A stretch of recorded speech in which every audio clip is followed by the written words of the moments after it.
future of CNS modeling is modular. With BrainBloX, BrainXell is advancing a new generation of human-relevant NAMs by combining neurons, astrocytes, microglia, oligodendrocytes, disease models, and reporter technologies into customizable research platforms. Starting with defined 2D systems and progressing to complex spheroids, triculture spheroids, and myelonoids, BrainBloX empowers researchers to recreate key cellular interactions, generate meaningful functional data, and explore neuroscience with unprecedented flexibility. Together, we're building better CNS models for the next era of discovery.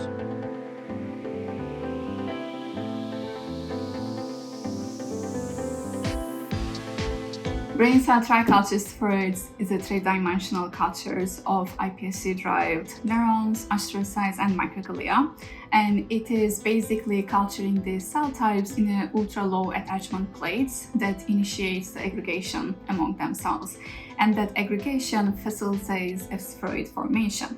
And in the spheroid formation, these cells communicate and interact in multidirectional way that enhances their recapitulation to our brain system.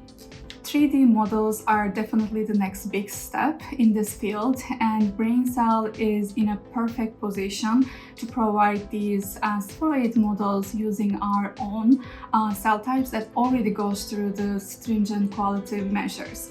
And I think this provides researchers to have these spheroids in most reliable high-throughput assay format. In our platform development, we use predetermined cell numbers and cell-to-cell ratios and consistently observe drastically low variability.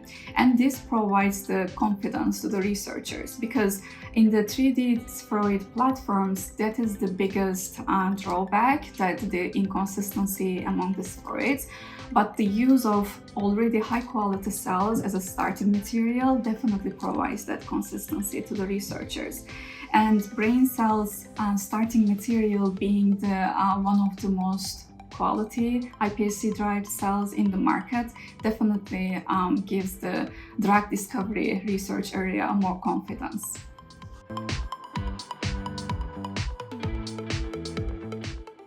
Myelonoids are a 3D human stem cell platform, and it models the human environment, the in vivo environment, to help recreate these key features of myelination all in a dish, right? So they bring together these human iPSC-derived different cell types like neurons, astrocytes, in our oligodendrocyte progenitor cells.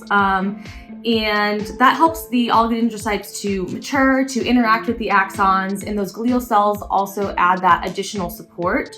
And because of that 3D environment, they are able to interact with each other how they usually would in vitro, versus on a 2D dish, they're all just kind of laying on top of each other.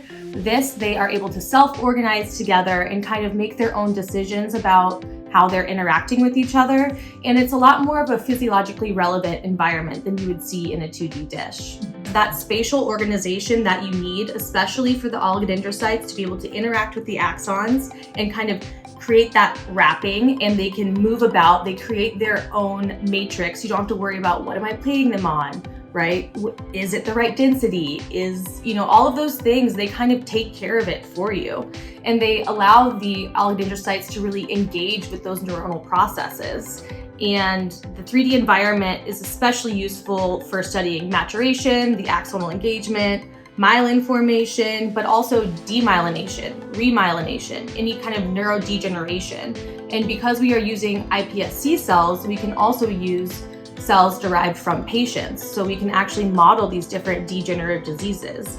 Alzheimer's, even aging, these are all relevant to myelination. We really have the advantage of having really robust protocols, in that we're able to reproduce cell types in different cell lines, whether it's a disease line or some custom project that someone wants. They're looking at some specific pathway, right? And so not only are we able to make those custom cell types, but now we're working on being able to make these custom spheroids, right? And you can look at the different ratios of the cells, or you can look at the different timing of their interaction. And I think that that is something that's really lacking in the field, and we're here to just help scientists move it forward.